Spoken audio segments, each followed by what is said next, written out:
І як ви здогадалися, мені опять захотілось квітів. Але тут я вже підготувалася, накопила багато форм півоній. Для того, щоб зробити те, що я задумала, мені знадобиться форма побільше. Дивимось і отримаємо задоволення.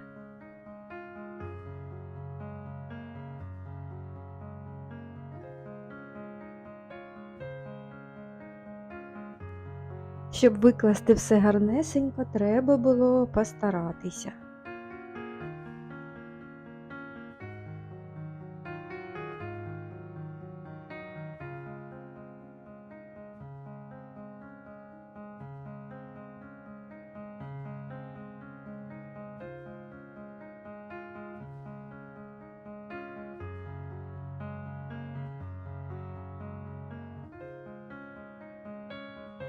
У кінці я додала ще й такі гарнесенькі листочки.